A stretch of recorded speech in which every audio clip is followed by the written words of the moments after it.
I believe that everybody should be ready for the future. A lot of people are asking themselves, what will the future bring? I think there's a better question you can ask. What future do I want to create? And how do I want to be in that future? So ask yourself that question every day, because it's an important question which puts you into the driver's seat when it comes to the future and not in the passenger seat. 네, 반갑습니다. 오늘 아주 특별한 분을 모셨습니다. 구글의 CIE라는 조금 한국에서 생소한 직무이긴 하지만 혁신을 이렇게 알리시는 전도사로서 활동을 하시는 프레드릭 페르트님을 모셨습니다. 이 혁신에 대한 어떤 마인드, 혁신을 위한 다양한 생각들을 한번 이야기해보는 시간을 갖도록 하겠습니다. My name is Frederick, and I was the first and former Chief Innovation Evangelist at Google, and taught at Stanford University for about 10 years on creativity, innovation, and design. And now I'm an executive in residence at NYU. This time I came to Korea to actually have the first time something in my hands that is very dear to my heart, which is my book, which you have right here, Future Ready Mind. And so where everybody can now have access to the ideas I want to share in this book. I believe that everybody should be ready for the future. I don't like that people plan for the future. I like that they are ready for the future and prepared, because I think we have great opportunities in the future.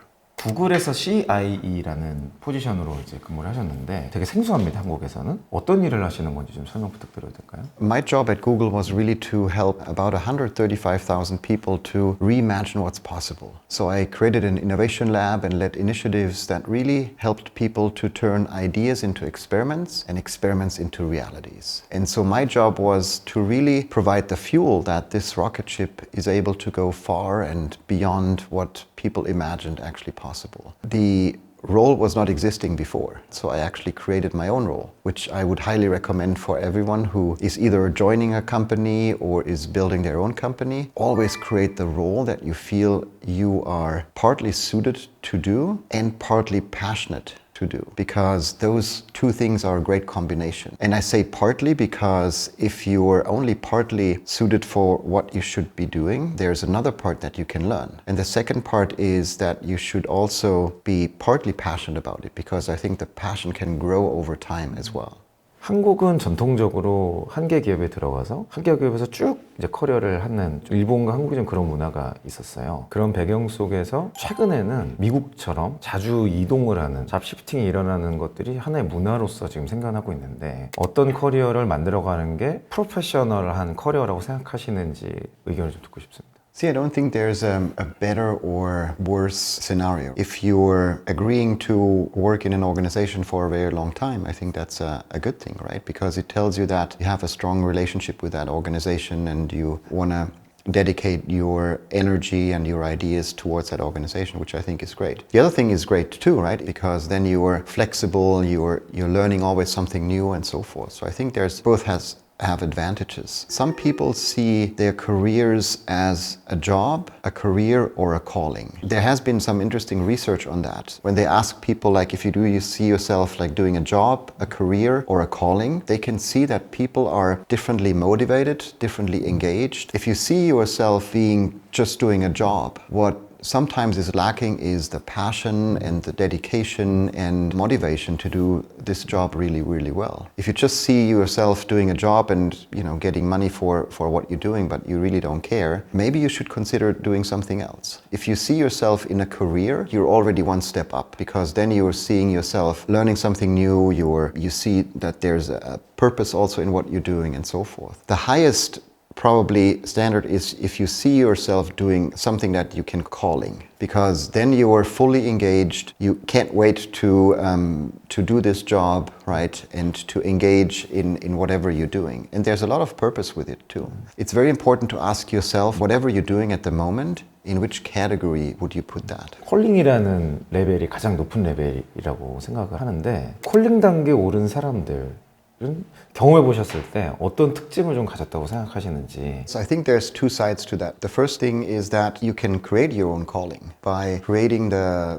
job or even the job description or the work that you want to do. The first thing is something that you 100% can influence, right? That really is fulfilling and meaningful to you. And the second side is that you're working in an organization where somebody helps you to create that role, that helps you to create job that you want to do. The second one is not so much possible to be influenced. So for me, I think it's also important to think about yourself as an entrepreneur. Even in a large organization, you can think about yourself as an entrepreneur who tries to solve a problem, come up with new ideas and experiments with whatever they want to do.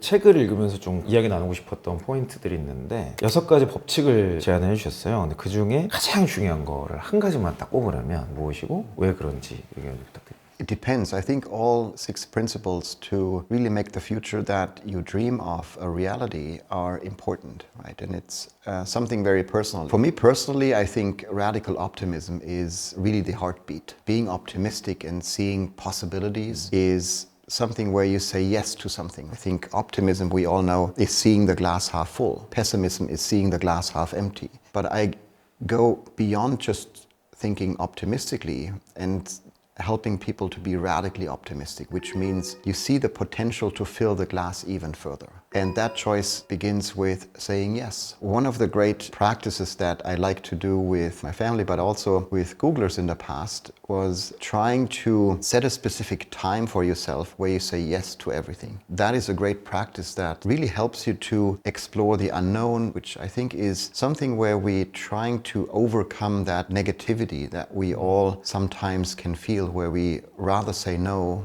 and play it safe instead of saying yes. And yes is a great word because this is how you get your first job, this is how you get your first partner, this is how you basically open yourself up for opportunity. So maybe practicing a yes day, or at least like 15 minutes per day saying yes to everything, is a great way to really practice that radical optimism. 가능성에 대한 어떤 생각이 열리는 건 굉장히 좋은 것 같은데, 한국에 예스맨이라는 문화가 있어요. 한국에서 예스를 직장에서 얘기를 하면 일이 많아집니다. 일이 많아진 결과로 책임은 커지는데 권한은 주어지지가 않는 굉장히 어려운 악순환이 시작이 돼요. 그러다 보니까 혁신이 아니라 정반대로 가는 경우가 굉장히 많고, 이런 경우에 이 부분을 좀 주의해야 된다거나 좀 이런 관점에서 해석하면 좋겠다라는 의견이 있으실까요?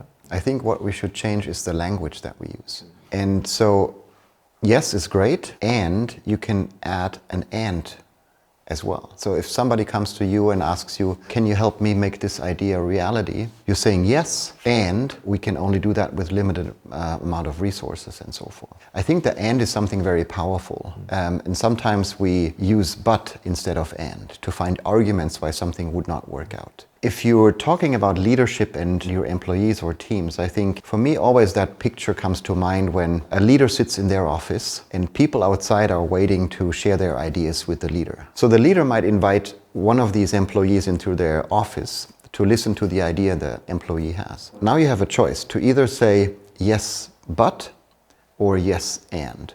The yes but is something that comes naturally to us. We find arguments why this idea would never work out because it's too risky, it will not create the revenue that we want, you've already tried and didn't work out, and so forth. So we're trying to give all these arguments to the employee why this idea would not work out. What happens then is the employee gets out, talks to everybody who is also waiting outside. Whenever you go into this office, your idea will die. If you play the other scenario when the employee comes in, shares their idea, and you say yes and as a leader, so you're accepting the idea and you're building on it, you make it bigger, better and faster. You're trying to help that this idea grows. You're brainstorming with your employee. And what happens then is the employee leaves the room and tells everyone to go into this office because here is the place where ideas grow. And I think that's what every organization and every leader wants. You create an environment where ideas can actually grow. Now, if you as a leader help your employees to make these ideas better and bigger and faster, and you should also add a specific thing, which is you should give them permission to try out this idea. And ideally, you tell them, okay, now I helped you to make this idea even bigger. Go and try it out, and please come back as soon as possible to share back with me if this idea worked out or not. After 10 or 20 or 30 days, the employee might come back and they have two answers for you. They either say, great, the idea worked out. Then you say, fantastic, thank you. What did you learn? Or the employee comes back and says, oh, I'm sorry, the idea didn't work out. And you should, as a leader, have the same answer. Thank you for trying it out. What did you learn? Either something that is a success or that is a failure. Both are learnings that are very important for your organization. because that creates momentum to move forward. And I think that's a culture where you really see that you're allowing your employees to share ideas, to grow ideas, and to experiment with ideas. 예스의 중요성과 이 마인드셋 하나가 정말 많은 거를 바꿀 수 있다라고 저도 생각을 하는데, 또 다른 혁신의 아이콘이라고 불리는 머스크는 무조건 노를 해라 이렇게 얘기를 하는데, 물론 의미는 다릅니다만 이 두 개는 좀 어떻게 차이가 있다고 생각하시는지. So maybe we can use a metaphor like, for me, innovation is also like breathing. You inhale ideas by saying yes to them, and you exhale decisions by saying no. And so inhaling and exhaling are two sides that you always need to practice. The more ideas you inhale and the more yeses you say to things, right, I think the more opportunities you see. And then you can still say no by exhaling and decide which of these ideas you want to focus on. Maybe another addition here which might be interesting. In most organizations, we see that people can't let go of their ideas. It's actually over 75% that we see that ideas in organizations are already failing. But people cannot let go and step away from these ideas because there's an emotional attachment to these ideas. So what we try to do is we help our employees at Google to let go of their ideas, help them to say no to something they said yes to in the beginning. We introduced a ritual that allowed them to literally bury their ideas by using the Day of the Dead, which is a Spanish holiday, Dia del Muerto. So we invited employees to bring their post-it notes, to bring their prototypes, their business plans, whatever they had, put it into a big coffin we had in the middle of the room, and then we basically celebrated together and said, like, now these ideas are died and we're gonna move on and make room for something new. So what I want to say is that I'm arguing for saying yes in the first place, right, to start an idea. But when the time is right, you also need to practice to let go of your ideas, putting them, basically burying them somewhere, because then you make room for the new as well. 그 마무리를 하면서 호기심에 대해서 좀 되게 강조를 해주셨는데, 이 인터뷰를 하면서 혹시 생기신 호기심 같은 게 있다면 어떤 게 있는지. In terms of like what you care about, how you relate to the future, what vision for the future do you have? 한국이라는 아주 특수한 상황이 있는 거죠. 분단 국가라는 이 상황이 있고, 저는 향후에 한국의 지도자, 리더십들은 비즈니스 영역에서 나올 거라고 저는 확신합니다. 제가 하고 있는 일은 87만 정도 되는 구독자들이 올바른 커리어를 가지고 올바르게 조직 내에서 리더십으로 성장해서 통일 이후에 아주 많은 곳에 리더십들이 많이 필요할 텐데, 거기에 중요한 역할을 감당하는 사람들을 성장하도록 돕는 대한민국의 인사팀이라는 어떤 캐치프레이즈를 가지고 있어요. 그것들을 하기 위한 비전을 가지고 유튜브 채널과 다양한 콘텐츠, 데이터 플랫폼을 개발하고 있습니다. I think that's a wonderful mission, right? I like that you're already thinking about the future in the right way. You're not bracing yourself what's going to happen next. You're trying to create what's going to happen next best, which means that you're already trying to create a better future for people here in Korea and hopefully in the world as well. I think you're influencing people in a very positive way. You also have an entrepreneurial mindset and spirit. And so keep on doing the great work that you're already doing. So wonderful. 네, 여러 가지 질문들 오늘 많이 나눴는데요. 너무 인상적이고 재밌었고 많은 것들을 생각하는 인터뷰였습니다. 제 구독자분들은 대부분 이제 직장인 분들이신데, 직장 내에서 혁신을 도전해야만 하는 한국의 직장인 분들에게 한마디 해주시면서 마무리를 좀 할까 합니다. I think one of the things that I wanna, or two things probably I wanna give to people that always helped me in my life. The first thing is, don't wait for people to give you permission. Give yourself permission to try and to be open and saying yes to things, right? Because we're looking for permission from our parents, from our friends, from our leaders, from our managers, whoever, right? But give that permission yourself. If you wanna try something new, if you wanna do something different, go for it, right? That's how I created my own role at Google. That's how I became an adjunct professor at Stanford University. That's how I met my wife. Basically, how you can really create the future that you want to see happening. The second thing is, a lot of people are asking themselves, what will the future bring? I think there's a better question you can ask. What future do I want to create? And how do I want to be in that future? So ask yourself that question every day, because it's an important question which puts you into the driver's seat when it comes to the future and not in the passenger seat. 네, 오늘 인터뷰 이것으로 마치도록 하겠습니다. 오늘 방문해 주셔서 너무 감사드립니다.